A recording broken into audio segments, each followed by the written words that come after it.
Tips and ട്രിക്സിലേക്ക് ഏവർക്കും സ്വാഗതം. PSC 2021 നടത്തിയ 10th ലെവൽ പ്രിലിംസ് മൂന്നാം ഘട്ടത്തിന്റെ ക്വസ്റ്റ്യൻ പേപ്പർ ഡിസ്കഷൻ ആണ്. അപ്പൊ സ്റ്റാർട്ട് ചെയ്യാം. എല്ലാവർക്കും വീഡിയോയിലേക്ക് സ്വാഗതം.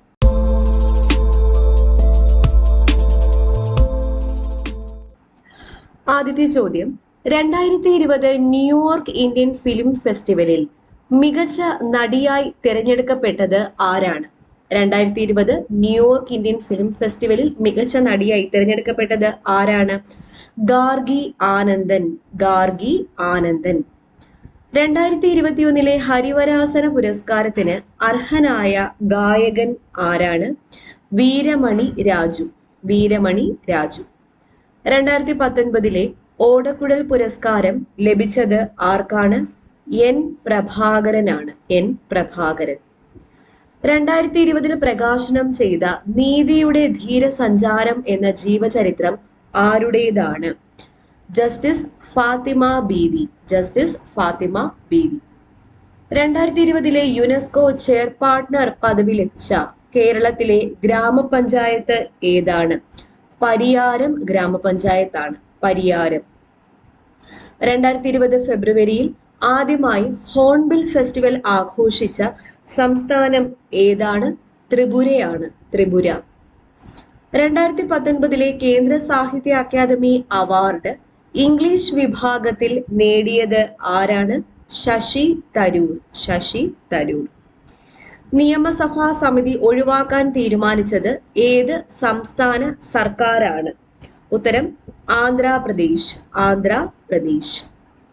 2020 മാർച്ചിൽ മധ്യപ്രദേശിലെ ഭരണമാറ്റത്തിൽ മുഖ്യമന്ത്രിയായി നിയമിതനായത് ആര്? ശിവരാജ് സിംഗ് ചൗഹാൻ. US-ലെ കോർട്ട് ഓഫ് അപ്പീൽസിൽ ചീഫ് ജഡ്ജിയായി നിയമിതനായ ആദ്യ ഇന്ത്യൻ വംശജൻ ആരാണ്? ശ്രീനിവാസൻ. ഇന്ത്യയുടെ രേഖാംശീയ വ്യാപ്തി ഏകദേശം എത്ര ഡിഗ്രിയാണ്? 30 ഡിഗ്രി. ഇന്ത്യൻ മാനക സമയം കണക്കാക്കുന്നത് ഏത് രേഖാംശ രേഖയെ അടിസ്ഥാനമാക്കിയാണ്? 82 ഡിഗ്രി 30 മിനിറ്റ് പൂർവ്വ രേഖാംശത്തെ അടിസ്ഥാനമാക്കി. ഇന്ത്യയിലെ നമ്പർ 1 ഓൺലൈൻ എഡ്യൂക്കേഷൻ പ്ലാറ്റ്ഫോമായ അൺഅക്കാഡമിയിൽ ഇനി വരാനിരിക്കുന്ന എല്ലാ കേരള PSC പരീക്ഷകൾക്കും വേണ്ടിയിട്ട് ഉടനെ തന്നെ ബാച്ച് കോഴ്സസ് സ്റ്റാർട്ട് ചെയ്യുന്നുണ്ട്. ഇപ്പോൾ ഒരു അടിപൊളി ഓഫറും കൂടെ വന്നിട്ടുണ്ട്. അതായത് മാർച്ച് 14 മുതൽ 16 വരെ സബ്സ്ക്രിപ്ഷൻ എടുക്കുന്ന ആൾക്കാർക്ക് 20% ഡിസ്കൗണ്ട് ആണ് കിട്ടാൻ പോകുന്നത്. നിങ്ങളുടെ കയ്യിലുള്ള ക്രെഡിറ്റ് പോയിന്റ്സ് കൂടെ കൊടുക്കുകയാണെങ്കിൽ എക്സ്ട്രാ 9%, അങ്ങനെ 29% ഡിസ്കൗണ്ട് ആണ് കിട്ടാൻ പോകുന്നത്. ടിപ്സ് ആൻഡ് ട്രിക്സ് എന്ന റെഫറൽ കോഡ് യൂസ് ചെയ്താൽ മതി. അപ്പൊ ഇപ്പൊ സ്റ്റാർട്ട് ചെയ്യുന്ന ബാച്ച് കോഴ്സസ് ഏതൊക്കെയാണെന്ന് വെച്ചാൽ, മാർച്ച് 16-ാം തീയതി SCERTക്ക് വേണ്ടി മാത്രമായിട്ട് ഒരു 150 day complete batch course start ചെയ്യുന്നുണ്ട്. ഈ കോഴ്സ് നിങ്ങൾക്ക് 29% ഡിസ്കൗണ്ടിൽ ടിപ്സ് ആൻഡ് ട്രിക്സ് എന്ന റെഫറൽ കോഡ് യൂസ് ചെയ്താൽ കിട്ടാവുന്നതാണ്. അതുപോലെ മാർച്ച് 9-ന് ഡിഗ്രി ലെവൽ പ്രിലിംസിന് വേണ്ടിയിട്ട് ഓൾറെഡി ബാച്ച് കോഴ്സ് സ്റ്റാർട്ട് ആയിട്ടുണ്ട്. അതിൽ നിങ്ങൾക്ക് എപ്പോൾ വേണമെങ്കിലും സബ്സ്ക്രിപ്ഷൻ എടുക്കുന്ന സമയം തൊട്ട് ജോയിൻ ചെയ്യാവുന്നതാണ്. 10th ലെവൽ പ്രിലിംസിന് വേണ്ടിയിട്ട് ബാച്ച് കോഴ്സ് സ്റ്റാർട്ട് ആയിട്ടുണ്ട്. KS എക്സാം പ്രിലിംസിനും മെയിൻസിനും വേണ്ടിയിട്ട് ബാച്ച് കോഴ്സ് ഉണ്ട്. SCERTക്ക് വേണ്ടിയിട്ട് ഓൾറെഡി ബാച്ച് കോഴ്സ് സ്റ്റാർട്ട് ആയിട്ടുണ്ട്. ബെവ്കോ LD എക്സാം മുതലായ എല്ലാ പരീക്ഷകൾക്കും വേണ്ടിയിട്ട് ബാച്ച് കോഴ്സ് സ്റ്റാർട്ട് ആയിട്ടുണ്ട്. അപ്പോൾ 29% ഡിസ്കൗണ്ട് കിട്ടാൻ വേണ്ടി ടിപ്സ് ആൻഡ് ട്രിക്സ് എന്ന റെഫറൽ കോഡ് യൂസ് ചെയ്താൽ മതി. ഓക്കെ. ഇന്ത്യയിലെ ഏറ്റവും പഴക്കമുള്ള പർവ്വതനിര ഏതാണ്? ആരവല്ലി. ഡെക്കാൻ പീഠഭൂമിയുടെ കിഴക്കു ഭാഗത്തുള്ള മലനിര ഏത്? പൂർവഘട്ടം. അറബിക്കടൽ നദീവ്യൂഹത്തിൽ ഉൾപ്പെടാത്ത നദി ഏതാണ്? മഹാനദി. സിന്ധുവിന്റെ ഏറ്റവും വലിയ പോഷക നദി ഏത്? ചിനാബാണ് സിന്ധുവിന്റെ ഏറ്റവും വലിയ പോഷക നദി. ഇന്ത്യയിലെ ശൈത്യകാലം ഏതാണ്? ഇന്ത്യയിലെ ശൈത്യകാലം ഡിസംബർ മുതൽ ഫെബ്രുവരി വരെ. ഇന്ത്യയിലെ ഏറ്റവും ഉൽപാദനക്ഷമത കൂടിയ മണ്ണിനം ഏത്? എക്കൽ മണ്ണ്. കോർബറ്റ് ദേശീയ പാർക്കിൽ പ്രധാനമായും ഏത് ജീവിയുടെ സംരക്ഷണമാണ് ലക്ഷ്യമിട്ടിട്ടുള്ളത്? ഉത്തരം കടുവയാണ്. വേടന്തങ്കൽ പക്ഷി സങ്കേതം സ്ഥിതി ചെയ്യുന്ന സംസ്ഥാനം ഏത്? വേടന്തങ്കൽ പക്ഷി സങ്കേതം തമിഴ്നാട്ടിലാണ് സ്ഥിതി ചെയ്യുന്നത്. ഇന്ത്യയിലെ രണ്ടാമത്തെ പോർച്ചുഗീസ് വൈസ്രോയി ആര്? ഇന്ത്യയിലെ രണ്ടാമത്തെ പോർച്ചുഗീസ് വൈസ്രോയി അൽഫോൺസോ ഡി അൽബുക്കർക്കാണ്. 1857 മഹത്തായ വിപ്ലവത്തിന് നേതൃത്വം നൽകിയ മുഗൾ ചക്രവർത്തി ആരാണ്? ബഹദൂർ ഷാ രണ്ടാമൻ. ബഹദൂർ ഷാ രണ്ടാമൻ. ഏത് ഗവർണർ ജനറലിന്റെ കാലത്താണ് റവന്യൂ ബോർഡ് രൂപീകരിച്ചത്? റവന്യൂ ബോർഡ് രൂപീകരിച്ചത് വാറൻ ഹേസ്റ്റിംഗ്സിന്റെ കാലത്താണ്. ആധുനിക ഇന്ത്യയിലെ സാമൂഹിക പരിഷ്കരണ പ്രസ്ഥാനങ്ങളുടെ പ്രഭാത നക്ഷത്രം എന്നറിയപ്പെട്ടത് ആരാണ്? രാജാറാം മോഹൻ റോയ്. രാജാറാം മോഹൻ റോയ്. അടുത്ത ചോദ്യം, രാജാറാം മോഹൻ റോയ് വേദാന്ത കോളേജ് സ്ഥാപിച്ചത് എവിടെ? കൽക്കട്ടയിലാണ് വേദാന്ത കോളേജ് സ്ഥാപിച്ചത്. കൽക്കട്ട. ഇന്ത്യയുടെ വിദേശ നയത്തിന്റെ മുഖ്യ ശില്പി ആരാണ്? ജവഹർലാൽ നെഹ്റു ആണ്. മഹാത്മാഗാന്ധി തന്റെ രാഷ്ട്രീയ പിൻഗാമിയായി പ്രഖ്യാപിച്ചത് ആരെയാണ്? ജവഹർലാൽ നെഹ്റുവിനെയാണ് മഹാത്മാഗാന്ധി തന്റെ രാഷ്ട്രീയ പിൻഗാമിയായിട്ട് പ്രഖ്യാപിച്ചത്. ഗാന്ധിജി ചമ്പാരൻ സത്യാഗ്രഹം നടത്തിയ വർഷം? ഗാന്ധിജി എന്നാണ് ചമ്പാരൻ സത്യാഗ്രഹം നടത്തിയത്? 1917. ഏറ്റവും കൂടുതൽ കാലം രാഷ്ട്രപതിയായി സേവനം അനുഷ്ഠിച്ചത്? ഏറ്റവും കൂടുതൽ കാലം രാഷ്ട്രപതിയായിട്ട് സേവനം അനുഷ്ഠിച്ചത് ആരാണ്? ഡോക്ടർ രാജേന്ദ്ര പ്രസാദ് ആണ്. ഇന്ദിരാഗാന്ധി വധിക്കപ്പെട്ട സമയത്ത് രാഷ്ട്രപതി ആയിരുന്നത് ആരാണ്? ഗ്യാനി സെയിൽ സിംഗ്. ഗ്യാനി സെയിൽ സിംഗ്. മൗലികാവകാശങ്ങൾ നിഷ്പ്രഭമാകുന്നത്? മൗലികാവകാശങ്ങൾ നിഷ്പ്രഭമാകുന്നത് അടിയന്തരാവസ്ഥ കാലത്താണ്. അടിയന്തരാവസ്ഥ കാലത്ത്. ഇന്ത്യൻ പൗരന്റെ മൗലികാവകാശത്തിൽ ഉൾപ്പെടാത്ത അവകാശം ഏതാണ്? സ്വത്തവകാശമാണ്. സ്വത്തവകാശം. ഇന്ത്യൻ ഭരണഘടനയുടെ ആർട്ടിക്കിൾ 17 എന്തുമായി ബന്ധപ്പെട്ടിരിക്കുന്നു? ആർട്ടിക്കിൾ 17 അയിത്ത നിർമ്മാർജ്ജനവുമായിട്ട് ബന്ധപ്പെട്ടിരിക്കുന്നു. 6 മൗലിക സ്വാതന്ത്ര്യങ്ങളെ കുറിച്ച് പ്രതിപാദിക്കുന്ന ഭരണഘടനാ അനുച്ഛേദം ഏതാണ്? 19-ാം അനുച്ഛേദമാണ്. ആർട്ടിക്കിൾ 14 പ്രകാരമുള്ള നിയമത്തിന്റെ മുന്നിൽ തുല്യത എന്ന ഭരണഘടനാ തത്വത്തിന് ഇളവ് ലഭിക്കുന്ന പദവി ഏതാണ്? രാഷ്ട്രപതി. രാഷ്ട്രപതി.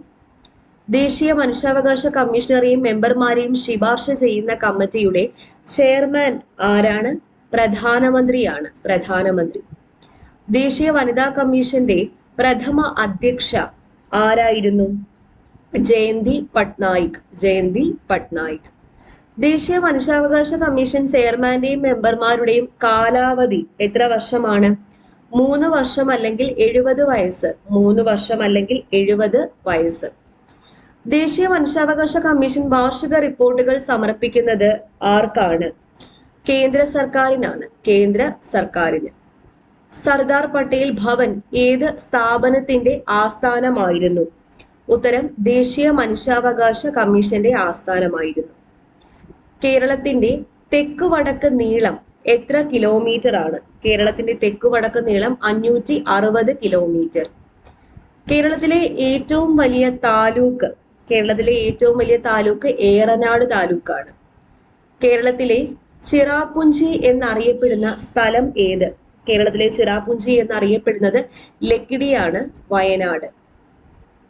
കേരളത്തിലെ നെൽകൃഷിക്ക് ഏറ്റവും യോജിച്ച മണ്ണ് ഏതാണ്? ഉത്തരം എക്കൽ മണ്ണ്. എക്കൽ മണ്ണാണ്. നെയ്യാർ വന്യജീവി സങ്കേതം ഏത് ജില്ലയിലാണ് സ്ഥിതി ചെയ്യുന്നത്? നെയ്യാർ വന്യജീവി സങ്കേതം തിരുവനന്തപുരം ജില്ലയിലാണ് സ്ഥിതി ചെയ്യുന്നത്. കേരളത്തിലെ ഏറ്റവും വലിയ പരമ്പരാഗത വ്യവസായം ഏതാണ്? കയറാണ്. കയർ. കേന്ദ്ര മറൈൻ ഫിഷറീസ് റിസർച്ച് ഇൻസ്റ്റിറ്റ്യൂട്ട് എവിടെയാണ് സ്ഥിതി ചെയ്യുന്നത്? കൊച്ചിയിലാണ് സ്ഥിതി ചെയ്യുന്നത്. ജനപങ്കാളിത്തത്തോടെ നിർമ്മിച്ച ആദ്യ മിനി ജലവൈദ്യുത പദ്ധതിയായ മീൻവല്ലം ഏത് പുഴയിലാണ്? മീൻവല്ലം തൂതപ്പുഴയിലാണ് സ്ഥിതി ചെയ്യുന്നത്. മണിയാർ സ്ഥിതി ചെയ്യുന്ന ജില്ല ഏത്? പത്തനംതിട്ട. പത്തനംതിട്ട ജില്ലയിലാണ് മണിയാർ സ്ഥിതി ചെയ്യുന്നത്. കേരളത്തിലൂടെ കടന്നുപോകുന്ന ദേശീയപാത 966 ബന്ധിപ്പിക്കുന്ന സ്ഥലങ്ങൾ ഏതൊക്കെയാണ്? ഫറോക്ക്, പാലക്കാട്. ഫറോക്ക്, പാലക്കാട്. അടുത്ത ചോദ്യം, ഇന്ത്യൻ കോഫി ഹൗസിന്റെ സ്ഥാപകൻ ആര്? AK ഗോപാലനാണ് ഇന്ത്യൻ കോഫി ഹൗസിന്റെ സ്ഥാപകൻ. സാമൂഹിക സാമ്പത്തിക കാരണങ്ങൾ ഉന്നയിച്ചുകൊണ്ട് കേരളത്തിലെ ആദ്യത്തെ കർഷക സമരം സംഘടിപ്പിക്കുന്നതിന് നേതൃത്വം നൽകിയത് ആരാണ്? അയ്യങ്കാളിയാണ്. അയ്യങ്കാളി. ദേശസേവിക സംഘം സ്ഥാപിച്ചത് ആര്? ദേശസേവിക സംഘം സ്ഥാപിച്ചത് അക്കാമ ചെറിയാനാണ്. അമൃതവാണി, പ്രബുദ്ധ കേരളം എന്നീ മാസികകൾ ആരംഭിച്ചത് ആരുടെ നേതൃത്വത്തിലാണ്? ഉത്തരം ആഗമാനന്ദ സ്വാമി. ആഗമാനന്ദ സ്വാമി. തൂവയൽ പന്തികൾ എന്നറിയപ്പെട്ട കൂട്ടായ്മ സ്ഥാപിച്ചത് ആരാണ്? വൈകുണ്ഠ സ്വാമിയാണ്. വൈകുണ്ഠ സ്വാമി. തൂവയൽ പന്തികൾ. സാരഞ്ജിനി പരിണയം എന്ന സംഗീത നാടകത്തിന്റെ കർത്താവ് ആരാണ്? അയ്യത്താൻ ഗോപാലൻ. സാരഞ്ജിനി പരിണയം. അഞ്ചുതെങ്ങ് കോട്ട സ്ഥിതി ചെയ്യുന്ന ജില്ല ഏതാണ്? അഞ്ചുതെങ്ങ് കോട്ട സ്ഥിതി ചെയ്യുന്ന ജില്ല തിരുവനന്തപുരമാണ്. പഴശ്ശി കലാപം പ്രമേയമാക്കിയ കേരളവർമ്മ പഴശ്ശിരാജ എന്ന ചിത്രത്തിന്റെ തിരക്കഥ തയ്യാറാക്കിയത് ആര്? MT വാസുദേവൻ നായർ. ബ്രിട്ടീഷുകാരുടെ നികുതി വ്യവസ്ഥയെ ചോദ്യം ചെയ്ത കലാപത്തിൽ പങ്കെടുത്ത ഗോത്ര വിഭാഗക്കാർ ആരെല്ലാമാണ്? കുറിച്യരും കുറുമ്പരും. കുറിച്യർ, കുറുമ്പർ. സർക്കാർ ജോലികളിൽ തിരുവിതാംകൂറുകാർക്ക് മതിയായ പ്രാതിനിധ്യം ആവശ്യപ്പെട്ടുകൊണ്ട് നടന്ന സംഭവം ഏതാണ്? ഉത്തരം മലയാളി മെമ്മോറിയൽ. മലയാളി മെമ്മോറിയൽ. മനുഷ്യരുടെ വായിലെ ഉളിപ്പല്ലുകളുടെ എണ്ണം എത്ര? എത്ര ഉളിപ്പല്ലാണുള്ളത്? 8 ഉളിപ്പല്ലാണ് ഉള്ളത്. ശ്വാസകോശത്തെ പൊതിഞ്ഞിരിക്കുന്ന ഇരട്ട സ്തരം ഏതാണ്? ഉത്തരം പ്ലൂറയാണ്. പ്ലൂറ. ലോക ഹീമോഫീലിയ ദിനം. ലോക ഹീമോഫീലിയ ദിനം ഏപ്രിൽ 17. സെറിബ്രത്തിന് പിന്നിൽ താഴെ 2 ദളങ്ങളായി കാണപ്പെടുന്ന മസ്തിഷ്ക ഭാഗം ഏതാണ്? സെറിബെല്ലമാണ്. ഐച്ഛിക ചലനങ്ങളെ നിയന്ത്രിക്കുന്ന മസ്തിഷ്ക ഭാഗം. ഐച്ഛിക ചലനങ്ങളെ നിയന്ത്രിക്കുന്ന മസ്തിഷ്ക ഭാഗം സെറിബ്രം. കാൽമുട്ടിലെ അസ്ഥിയുടെ പേര് എന്ത്? കാൽമുട്ടിലെ അസ്ഥിയുടെ പേര് പാറ്റല്ല എന്നതാണ്. പാറ്റല്ല. ക്യാരറ്റിൽ ധാരാളമായുള്ള ബീറ്റ കരോട്ടിൻ എവിടെ വെച്ചാണ് വൈറ്റമിൻ A ആയിട്ട് മാറുന്നത്? ഉത്തരം കരളിൽ വെച്ചാണ് വൈറ്റമിൻ A ആയിട്ട് മാറുന്നത്. അസ്ഥികളുടെയും പല്ലുകളുടെയും ആരോഗ്യകരമായ വളർച്ചയ്ക്ക് അത്യന്താപേക്ഷിതമായ ജീവകം ഏതാണ്? Vitamin D. ജീവകം D ആണ്. കേരളത്തെ അംഗപരിമിത സൗഹാർദ്ദ സംസ്ഥാനമാക്കുക എന്ന ലക്ഷ്യത്തോടെ ആരംഭിച്ച പദ്ധതി ഏതാണ്? അനുയാത്ര. അനുയാത്ര. ഹരിതഗ്രഹവാതകങ്ങൾക്ക് ഉദാഹരണമല്ലാത്തത് നൈട്രജൻ ആണ്. ന്യൂക്ലിയസിനെ ചുറ്റിക്കറങ്ങുന്ന കണിക. ന്യൂക്ലിയസിനെ ചുറ്റിക്കറങ്ങുന്ന കണികയാണ് ഇലക്ട്രോൺ. ഇരുമ്പിന്റെ ധാതുവാണ്. താഴെ തന്നിരിക്കുന്നതിൽ ഏതാണ് ഇരുമ്പിന്റെ ധാതു? ഹേമറ്റൈറ്റ്. കോൾ ഗ്യാസിലെ ഏറ്റവും കൂടുതലുള്ളത് എന്ത്? കോൾ ഗ്യാസിൽ ഏറ്റവും കൂടുതലുള്ളത് ഹൈഡ്രജൻ ആണ്. വാഷിംഗ് സോപ്പിൽ ഉപയോഗിച്ചിരിക്കുന്ന രാസ സംയുക്തം ഏതാണ്? Sodium hydroxide. Sodium hydroxide. 16ാമത്തെ ഗ്രൂപ്പിൽ ഏറ്റവും ക്രിയാശീലത കൂടിയ മൂലകം ഏതാണ്? ഓക്സിജൻ ആണ്. ഓക്സിജൻ. അടുത്ത ചോദ്യം. ദ്രവ്യവും ഊർജവും ഒരേ അസ്തിത്വത്തിന്റെ 2 ഭിന്ന രൂപങ്ങൾ മാത്രമാണെന്ന് സമർത്ഥിച്ച ശാസ്ത്രജ്ഞൻ ആരാണ്? ഐൻസ്റ്റീൻ ആണ്. ഐൻസ്റ്റീൻ. അടുത്ത ചോദ്യം ഡിലീറ്റഡ് ആണ്. 78. ന്യൂട്ടൺ എന്നത് എന്തളക്കാനുള്ള ഏകകമാണ്? ന്യൂട്ടൺ എന്നത് ബലം അളക്കാനുള്ള ഏകകമാണ്. സൂര്യന്റെ ഉപരിതലത്തിലെ ശരാശരി താപനില എത്രയാണ്? 5500 ഡിഗ്രി സെൽഷ്യസ്. 5500 degree Celsius. അവസാനത്തെ ചോദ്യം. വൈദ്യുത ചാർജുള്ള കണങ്ങളായി ദ്രവ്യം സ്ഥിതി ചെയ്യുന്ന അവസ്ഥ ഏതാണ്? പ്ലാസ്മ അവസ്ഥയാണ്. പ്ലാസ്മ അവസ്ഥ. ഓക്കെ, അപ്പൊ ഇത്രയും ചോദ്യങ്ങളാണ് ഈ പരീക്ഷയിൽ ചോദിച്ച GK ചോദ്യങ്ങൾ. അപ്പൊ 5 ഘട്ടങ്ങളിലായിട്ടാണ് 2021 10th ലെവൽ പ്രിലിംസ് നടത്തിയത്. ഈ ഓരോ ഘട്ടങ്ങളിലെയും ചോദ്യങ്ങൾ റിപ്പീറ്റ് ആയിട്ട് മറ്റ് ഘട്ടങ്ങളിൽ ചോദിച്ചിട്ടുണ്ടായിരുന്നു. അതുകൊണ്ട് തന്നെ ഈ ചോദ്യങ്ങളൊക്കെ തന്നെയും നമുക്ക് ഇനി നടക്കാൻ പോകുന്ന 2022 10th ലെവൽ പ്രിലിംസിനും പ്രതീക്ഷിക്കാം. അതുപോലെ ഇതിന്റെ അനുബന്ധ വിവരങ്ങളും പ്രതീക്ഷിക്കാം. ഓക്കെ, SCRT ഒരുപാട് ചോദ്യങ്ങൾ വന്നിട്ടുണ്ട്. നമ്മൾ ഇത്രയും ദിവസം കവർ ചെയ്ത SCRT തന്നെ ഒരുപാട് ചോദ്യങ്ങൾ നമുക്ക് കിട്ടിയിട്ടുണ്ട്. അപ്പൊ SCRTക്കും വേണ്ട പ്രാധാന്യം നൽകി പഠിക്കാം. അപ്പൊ വീഡിയോ ഇഷ്ടപ്പെട്ടാൽ ഉറപ്പായിട്ടും ലൈക്ക് ചെയ്യുക, നിങ്ങളുടെ കൂട്ടുകാരിലേക്ക് ഒന്ന് ഷെയർ ചെയ്ത് കൊടുക്കാം. വീണ്ടും കാണാം. താങ്ക്